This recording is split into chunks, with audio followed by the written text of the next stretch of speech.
Hello mga kalangka! So for today's video, update nyo kami kay malakat kita sa AJ's Beach House sa may Kawayan. Siyempre, sponsored ni Tita Ulib kay nagpuli siya halin sa Japan 3rd floor. So sa mga wala nakabalo dira, si Tita Ulib amo siya ang landlady namon sang college kami. Nagasakay na kami gali sa jeep, so ara si Tita Ulib naga-smile.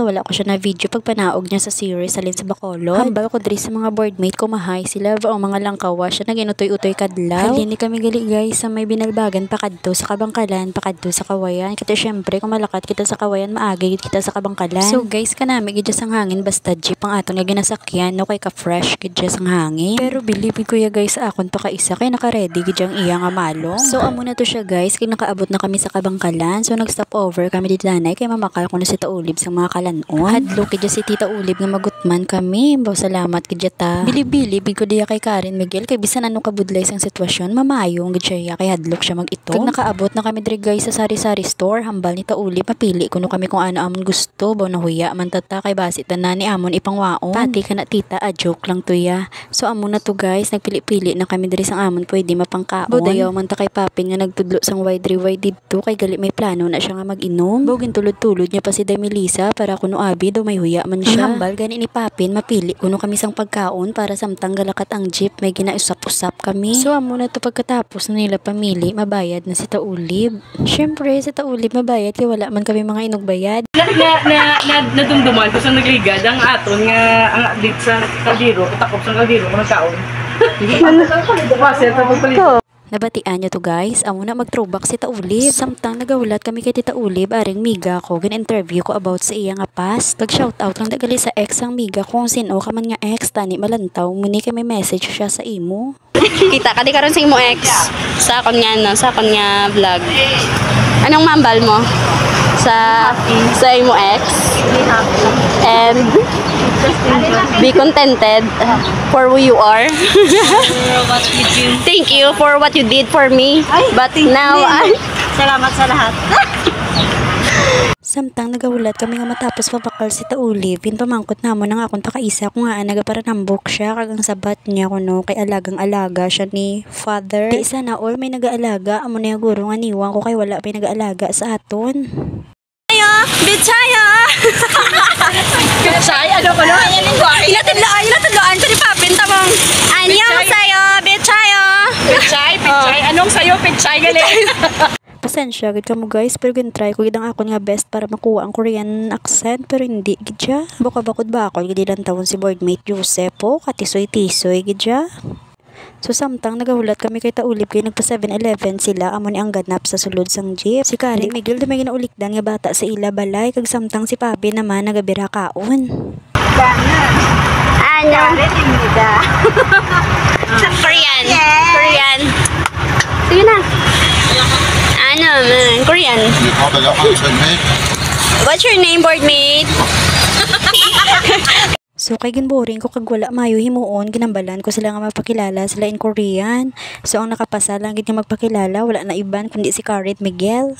Pasensya gid guys kag utod-utod ang akon nga pag-video. So ari makaon na mga persona. Salamat Tita Ulib sa libre nga siopaw. Dayaw gid ko ni balaya kay bor kay perme lang nagabarang isi. Sana always happy. So guys ang amon nga biyahe mga lawig-lawig manigali. Sabi ko abi guys ang Kawayan ara lang sa Piyak Binalbagan. Samtang nakalakat ang jeep guys nagalalain ning akon nga mga boardmate to do nagakarato lang ilabuli kay excited na mag-swimming. Wala ko kabalo guys kung diin na kami ni banda pero basta kay kanami sang view ka relaxing sa feeling. Dugangan pagid sang hangin nga nagadapya sa imo guya kanami gidya sa pamatyagan. Grabe guys no kadasig lang sang binulan kag tinuig do hindi ko kapati nga 8 years nang nakalipas nga nag-graduate kami after 8 years nakilit anay kami nga mga boarders ni Tita Ulib. Kag syempre hindi man madayon ini nga pagkilit anay kung hindi tungod sa plano sang amon nga landlady nga si Tita Ulib. Tita, salamat kanami lang sang feeling guys nga naginupdanay kami tanan kag wala gid sang may nagbag-o puro mga langkawas gyapon. Arang maginupdanay bala kamo sige lang kabutoy-utoy kadlaw puro positive vibes lang gid siya. Ang amon nga biyahe gali guys mga 3 hours siguro antes kami nakaabot. Kay syempre nagapit-apit pa kami kag namakan. Nanaog na kami nagali sa jeep guys syempre kanya-kanya kaming dala. Pero kay basta nabilib ko na kay boardmate yaw kay kabakod-bakod di siya. So amo na ni siya guys ari kita sa dalan sang AJ's Beach House diri sa Kawayan. Masulod pa kita didto sa ila kay para makalakat kita sa ila nga floating cottage. So amo ni siya guys, halin sa Guadalan, amo ni siya ang pasulod sa AJ's Beach House. Do sa ano bala guys nga after sang 3 ka oras nga biyahe namon sa Kalawigon ari nagidman kami kag nakaabot na. Ara galing nagapanglakaton sa una ko guys, si Day Melissa ina kag si Papen. So ari nakita guys, amo ini ang AJ's Beach House kag amo ini ang ilang parking space. So nagpungko-pungko kami danay diri sa cottage, yung pamutang danay namon ang amon mga dala kay nagulat pa kami sang ano na ganit tawag balsa para magdala sa amon didto sa floating cottage. So amo na digali guys nga view ang makita nimo, may makita ka nga mga balsa, amo na siya ang magadulong sa atong didto sa floating cottage. Kanami balas ang tubig diri guys kay naga blue gid. So kung ako sa inyo maligo man kamo dire, try nyo man nga maligo kag ma-experience. Ang kanami on sang view guys siguro mga 9/10 ang ako niya pag-rate basta kay kanami gid. So diri guys nga parte malakat na kami kag insugat na kami sang balsa. So nagamatamat na kami diri guys saka kag medyo na stress ko diri kay Karen Miguel kay kabudlay na siya pero ginadala-dala niya gyapon ang pinalangga niya nga payo. So ara guys si boardmate board nagasige lang gyapon barang isay. So nagplaster na kami diri guys kay para ready to go na. In my 16 years of existence diri sa kalibutan guys, bag-o pa lang gid ko nakatapak diri sa Kawayan. Kag isa lang ang mahambal ko guys, super worth it gid ang kalawig sa amon nga biyahe. So subong guys, pakadto na kita sa floating cottage kay nakalakat na ang balsa nga ginasakyan namon. Kanami gid guys ang tubig as in naga blue gid diri pa lang pero dumalukso nako. Paano abi guys hindi ka dumalukso kay katinaw-tinaw gid sang tubig. So nakita nyo to guys, so amo to siyang amon nga kadtuan, amo to siya ang floating cottage kag lapit na lang gid kita. Sana di ba pabalik sa lang o yun? Alam ko na magbalik. Sino? Pasagad-sagad lang, way gina, hindi ka ba lumaglangoy niya mo ni pagambal nga, punga-punga eh. Uy, hala, may ano-ano pa siya ho. Pwede ka na karoon ka ano, kamo ka na sabayan, kamo ka na gili. Ala ka nami. Ano sa? Ano para ng drone nyo? Di nang drone to di. Drone sa vlogger di. Yung drone sa vlogger na Siya, low budget sa mga vlogger nyo. Wala pa ta drone. Pwede lang ako danay ma-drone eh. Malapad-lupad ko danay. Picturanta ka mo. Ay, pwede ba layo man drone bla ko? No nga rin na kami Kawayan na ulanan kami. Guys, ari na to sa floating cottage. Sige, so Super yan, nami. Sa floating, rekta lang kamo din sa EJ's. Nan. Makita mo lang ni Amo sa na madalas ang gamit. EJ's house. Sila naman galing madalas ang gamit. Ay, thank you. Ay, thank Kabuot you. sila. Hindi nga nulo ko, bisang gamawa mo niya. Thank you.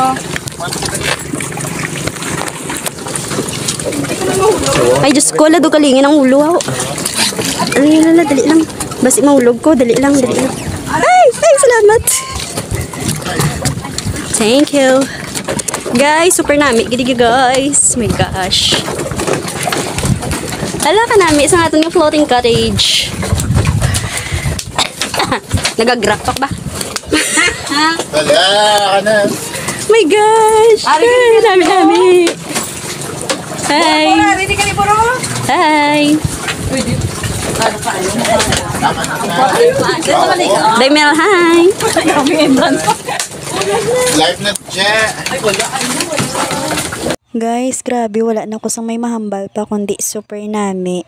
Pero ang mahambal ko lang salamat gid Tita Olive sa pagdala sa amon diri nga maka-enjoy kami kag makainupdanay kita tanan. So banta ko siguro pwede na di siya mga 25 to 30 persons. Depende siguro sa kabugaton pero hindi man siya siguro malunod kay ti floating gani kabay. So diri guys, pwede na di ka mo makasugba-sugba kay may sulugbahan na din may ilisla naman na di siya pero ang pagpamunlaw if ever nga gusto niyo mamunlaw digto gyapon sa piyak nila nga cottage. So nakita nyo na guys, diri lang ni siya sa AJ's Beach House. Ari na sila naga-ready na si Bor nga magsugba kag ang lamisa ginatinluan na nila para pamutangan pagkaon kag kita yaari naga-video. In fairness sa templada ni Daimel kag ni Bor sa baboy kanamit bala. Syempre wala ko pa natilawan baho palang kabalo ko nga namit na naiya. Ang naga-video ko guys kintawag ko ni Papin kay kuno masuksok na kami ning ano ning tawag sini basta kay amo ni siya kay kuno ma-swimming na kami. So amo to guys kay si Papi niya naka-ready to swim na. Ako mailis ko danay. So guys, mailis lang na di gali diri sa floating cottage. So samtang ginahulat ko ni Papin siya, yan nag-ready na siya. Ginsuksok niya na ning life jacket niya kay para hindi siya kuno malumos. Nag-ready, sila na duwa ni Daimel yung magsuksok kay mga hindi man kabalo maglangoy. Nga amo kita ina yung mga Pinoy no. Excited kita mag-swimming pero hindi kita kabalo maglangoy. Ay nano man. Mayo lang gani guys kay diri sa AJ's Beach House, diri sa floating cottage nila. May ara sila guys lifeguard if ever nga gusto mo magpalumos-lumos. May simo, may maluwas gali. Ausus may maluwas. Ti isa na all ginaluwas ino. So ari na guys tatlo na gid kami ni Daimel ang nagready, nagsuksok na diri kami sang life jacket kay para in case of emergency hindi kami matamaan. Hambal ko kay Papin, paano inisuksokon? So siya nagsuksok kay kuno expert siya. Tanawa ang paghigot sa akon nga mega kay kasagad-sagad gid siya. Sa tuod lang guys, bilibid ko ni kay Papin kay tanan-tanan maidiyahan niya. Kay gali joke lang, ara ba lang daw piyo-piyo siya sa ginaobra niya. Pero way kagali kabalo nga hindi man amo.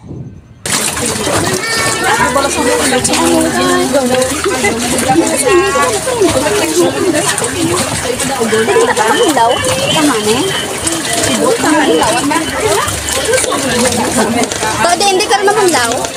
Amo na lang.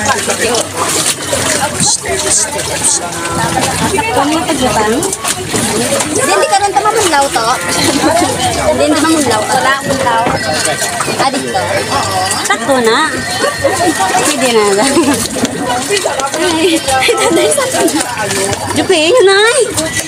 So amo na to guys no, kay nagadali-dali si Papin sa amon, ari naguna-una di siya ho. Do sa piyo kuno nga sagad-sagad mag-swimming pero nagsuksok lang man gani sang life jacket. So ako naman niya guys kay wala ko no kulba-kulba ka may life jacket. Hala sige lumpat ah. Si Melissa may life jacket na gid pero duhadlok siya maglumpat sa tubig. Ay nano Daimel man, kaya mo na iya Daimel batuan tani kay may life jacket taya. May tatlong bebe akong nakita, mataba, mapayat mga bibi, ngunit ang may pakpak sa likod ay iisa. Siya ang leader na nagsabi ng kwak kwak. Maano to? Hindi ka nito kabalo maglangoy diri lang no kaya. Hindi ka kabalo maglangoy.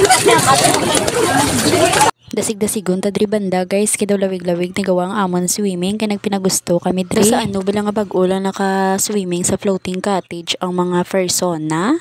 So guys, grabe ginadihan namon ang opportunity nga mag-swimming. Hala, sige swimming kung swimming. Ginadi ang amon nga moto sang ining adlaw. Syempre kay si Melissa nag-request nga mapa-picture. Ti picture danay kay ipasa lang kuno sa GCash. Char lang, I mean gali sa group chat. So guys, kung nagaplano ka mo nga mag-outing, maligo-ligo or magsugba-sugba lang, lakat ka mo diri sa AJ's Beach House, diri sa ilang floating cottage kay kanami gid guys. Kapit pagid gusto niya mag-family outing, mga amo na guys, bagay gini sa inyo. Or for example guys, gusto niyo lang magsugba-sugba, kag malakat ka mo diri sa kawayan, way gina problema basta gusto niyo. Basta guys, ang mahambal ko lang is super nami diri. Pero mas perfect sila guys kung mag-overnight ka mo, kay daw mas preferred nila ang nag-overnight diri. Perfect man ni guys ang AJ's Beach House para sa mga couple da nga nagabalak nga mag-overnight kay kanami sang ilang mga cottage, sementado kag di aircon. So after naman mag-swimming guys, makaon na kuno gintawag na kami ni Tita Olive, so ready to eat na kita. So syempre guys, hindi ginay madula sa mga Pinoy nga antes magkaon is ma-selfie danay di bala. Pero salamat Tita Olive sa foods. Dayaw man ko ni sa pakaisa kung nagapasiplat kay nagangirit-ngirit kay kinakadlawan niyo ko di gali iho. So amo na to siya guys. Syempre kay require gyud nga mag-selfie kita danay antes magkuha sang pagkaon. Sige, selfie ng selfie. Smile, say cheese, suwaki. So amo ni guys ang food nga ginpaluto ni Tita Olive, ang lumpia, ang sinugba nga bangros, kag ang baboy nga sinugba, lumpia, takway, and then ang shrimp. So pagkatapos namon kaon guys, nagpahunay-hunay naman diri kami ni Papin sa may kilid-kilid kung nagkaon. And then nag-inom kami. Cheers kuno danay. Cheers kami kay may mga bilbil nga nagatinabil-tabil. Okay lang kay ber. Nakibot kid ako diri pag inom ko sobra kapait, bugin tripan ako gali ni Papin. Ambot kung ano ining ginbutang niya basta kay sobra gid kapait. Kag siya naghalalang kabira utoy-utoy kadlaw. Sige pa dayon lang pin. Hindi pa gid na-satisfied si Papin sa amon gininom bo nagtimpla-timpla siya do sa piyo ini nga bartender. Tingala gid mo perti ka tamis ang iya nga templada kay kadamo gali isang iya ginbutang nga soft drinks. Sa tuod lang pin bilib ko sa imo kay kasagad-sagad yo sa imo magtimply as in. Okay, pa Martin.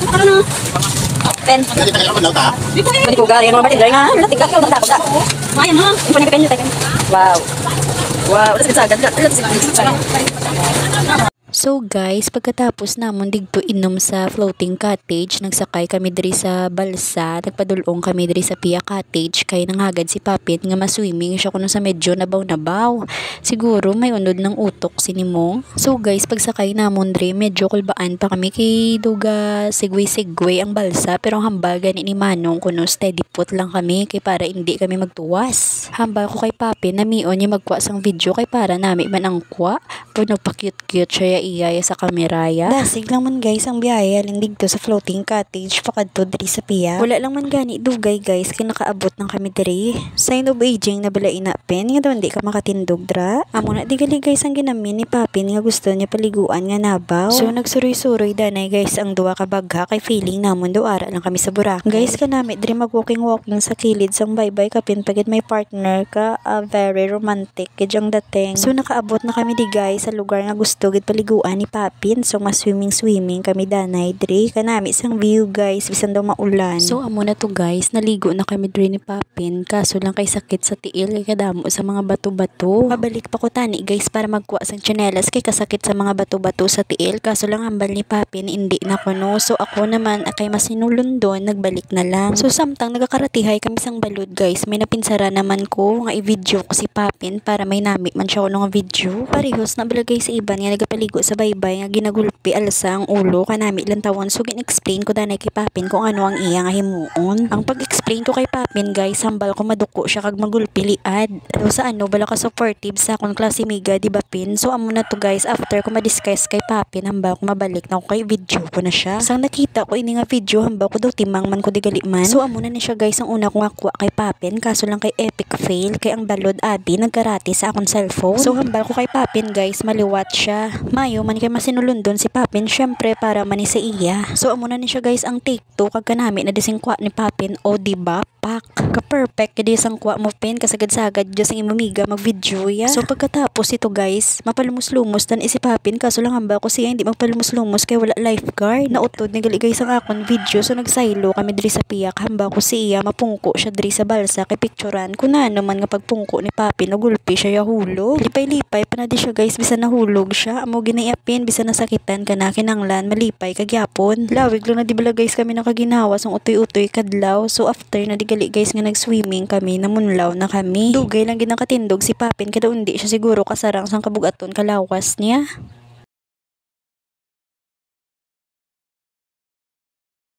So wala ko nagali guys na video pagkatapos namon pamunlaw nang hagad si Taulib nga picture kuno kami diri sa puti nga bato. Kanami na digali guys ang view kay sa likod yung mga dalagko nga bato nga color puti. Kanami pa na di guys ang amon mga kwa kay ti syempre kanami sang camera ni Taulib. So papuli na kami sini guys, pasensya kay wala ko na video ang iba nga gana. Wala na kami di mayo nagasapakanay guys kay mga lapyo ang person. Basta na lang diri guys. Thank you for watching. Bye-bye.